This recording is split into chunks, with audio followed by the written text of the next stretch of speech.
बिस्मिल्लाहिर्रहमानिर्रहीम। अस्सलाम वालेकुम व्यूअर्स, वेलकम टू सईद नबल ऑफ नो मोहम्मद की गलीशा। आपको पता है पाकिस्तान और अफ़गानिस्तान के हालात बिल्कुल ठीक नहीं है, नॉर्मल बिल्कुल भी नहीं है। दोनों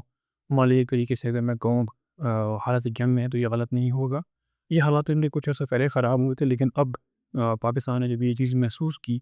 कि उनकी बस हो गई है और बहुत ने लिवरेज ग्रांट की थी अफ़गानिस्तान को इस हवाले से कि वो अपने इलाके में टीटीपी को लगाम डालें, लेकिन अफ़गानिस्तान इस बात में पाकिस्तान के मुताबिक, पाकिस्तान के इस्टेब्लिशमेंट की या हुकूमत के मुताबिक जब वो इस बात में कामयाब नहीं हुई या उन्होंने इस बात पे कान नहीं धरे, तो फिर पाकिस्तान ने ये फ़ैसला किया और ये तहैया किया कि अब ये टाइम आ चुका है कि पाकिस्तान जो है वो तरीके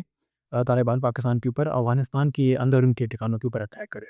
पाकिस्तान एयर फ़ोर्स ने भी इसमें काफ़ी कार्रवाई की, ड्रोन्स भी जाते थे पाकिस्तान के जो जंगी जहाज़ थे वो भी जाते थे। फिर बॉर्डर के ऊपर भी बेसिकली अटैक्स हुए जब पाकिस्तान ने उनके ऊपर बॉम्बिंग की, तो रिटेलिएशन में अफ़गानिस्तानी जो तालिबान थे, जो तहरीक-ए-तालिबान अफ़गानिस्तान है, जो उनकी हुकूमत है, उन्होंने बेसिकली पाकिस्तान की बॉर्डर पोस्ट के ऊपर अटैक की और वो लड़ाइयाँ काफ़ी अर्से से चलती आ रही हैं। और कभी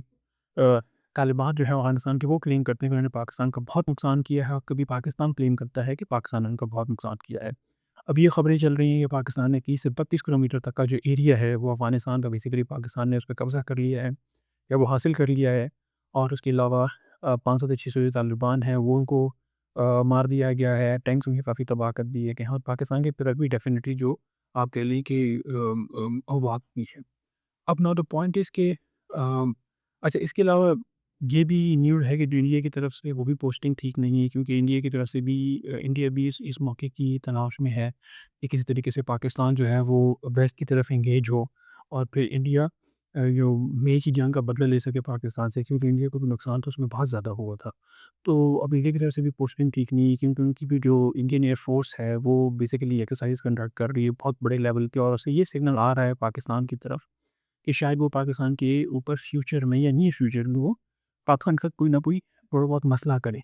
बॉर्डर क्लैशेस भी हो सकते हैं या दोबारा से अटैक्स किए जा सकते हैं इस गार्ड में, क्योंकि पाकिस्तान मिलिटेंसी को जो है वो सपोर्ट करता है। तो उसमें क्या होगा कि जो पाकिस्तान की ईस्ट से इंडिया अटैक को करता है और वेस्ट से अगर तालिबान पाकिस्तान के ऊपर अटैक किए रखेंगे तो पाकिस्तान के लिए बहुत ज़्यादा मुश्किल होगा दोनों फ्रंट के ऊपर प्रॉपर्ली इंगेज्ड ये रखना। इसी तरीके से जो दूसरी अगर मैं बात करूँ, जो सऊदी अरेबिया है वो पाकिस्तान को बहुत ज़्यादा पाकिस्तान को इन्फ्लुएंस करने की कोशिश कर रहा है कि पाकिस्तान किसी न किसी तरीके से काइनेटिक मेजर्स ले ईरान के अगेंस्ट और ईरान के ऊपर कोई पाकिस्तान अटैक करे, क्योंकि ईरान जो है वो सऊदी अरेबिया की ऑयल फील्ड्स के ऊपर और रिफाइनरी के ऊपर अटैक किए जा रहा है। तो अब पाकिस्तान के लिए भी सिचुएशन बड़ी डाइसी है, क्योंकि पाकिस्तान भी बड़ा फूंक-फूंक के पैदा हो रखेगा। पाकिस्तान जो है वो ईरान को बेसिकली कह रहा है, बैकडोर मैसेजिंग कर रहा है कि आप सऊदी अरेबिया को एटलीस्ट उनके उनके ऊपर अटैक ना करें, क्योंकि अगर आप उनके ऊपर अटैक करते रहेंगे तो हम लोगों के ऊपर ये बेसिकली बाइंडिंग हो जाएगी कि हम आपके ऊपर किसी न किसी तरीके से अटैक करें। तो ईरान देखते हैं कि इस बात को कितने ऐसे तक ऑनर करता है, क्योंकि ईरान भी नहीं चाहेगा कि वो ऐसी सिचुएशन में एंड अप हो कि ना तो पाकिस्तान भी ईरान के साथ हालत जंग में आ जाए सऊदी अरेबिया की वजह से। और अगर ऐसी सिचुएशन होती है तो पाकिस्तान ईरान के साथ भी जंग में होगा, पाकिस्तान अफ़गानिस्तान के साथ भी जंग में होगा और ऐसी सिचुएशन में मुझे तो नहीं लगता कि इंडिया जो है ना वो पीछे हटेगा और इंडिया फ़ौरन अपनी फ़ौजें मूव करवाएगा बॉर्डर की तरफ, वो पाकिस्तान के ऊपर बहुत बड़े लेवल पे अटैक करेगा।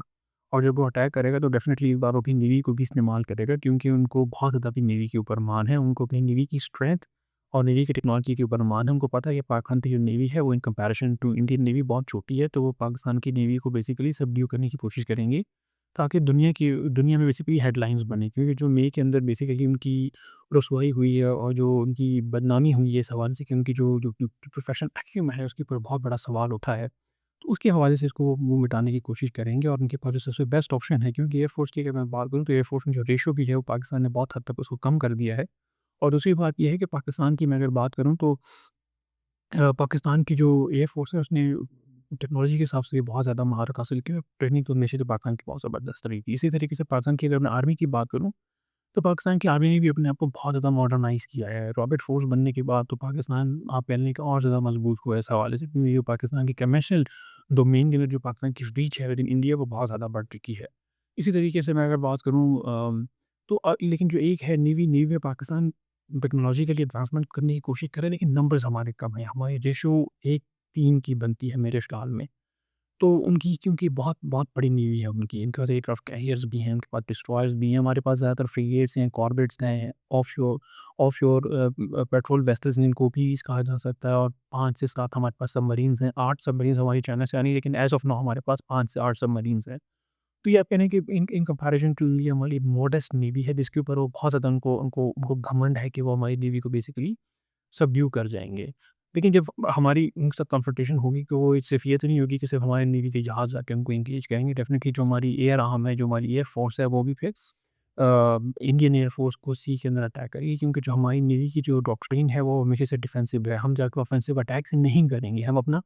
डिफेंस करेंगे। जब हम अपना डिफेंस करेंगे तो इंडिया जो है वो आके हमारी तरफ अटैक कर रही होगी। जब वो अटैक करने के लिए करीब आएगी तो डेफ़िनेटली फिर जो हमारे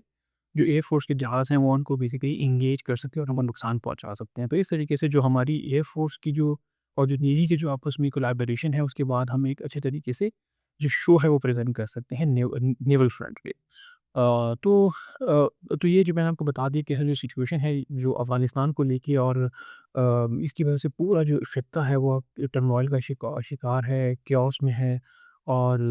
हम उम्मीद करते हैं, और दूसरी बात ये है कि देखें कि हमसायों के साथ ताल्लुकात तो अच्छे होने चाहिए, लेकिन उसमें ये भी बड़ी एक इम्पोर्टेंट बात है कि हमसायों को भी चाहिए, सिर्फ़ सारी जो ऑनेस है वो पाकिस्तान के ऊपर तो नहीं हो सकती। वो डेफ़िनिटली बाकी हमसायों को भी चाहिए कि वो भी थोड़ा-सा इस बात का ख़्याल रखें। और वो कहते हैं ना कि जंग हर बात का हल नहीं होता, और at the end of the day आपको बेसिकली टॉक्स की तरफ जाना पड़ता है, और होगा ऐसा ही। लेकिन अब ये है कि बहुत ज़्यादा जो अपना एक्सचेकर का नुकसान करेंगे, हम अपना इक्विपमेंट का दोनों, तीनों, चारों अगर ममालिक की मैं बात करूँ तो अपना नुकसान करेंगे, लेकिन इंडिया में अपना देश पे बातचीत होनी चाहिए और कॉन्फिडेंस बिल्डिंग मेजर होने चाहिए, ताकि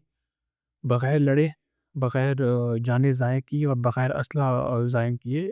सुकून से और आराम से ये मामलात हल हो सकें। ज़बान से कहना आसान है, मुझे पता है एक्शंस दिए होंगे, लेकिन डेफ़िनिटली फिर भी कहते हैं ना, पीस को at the end of the day आपको एक और चांस देना चाहिए। तो अपना ख़्याल रखें। Thank you so much. अल्लाह हाफ़िज़।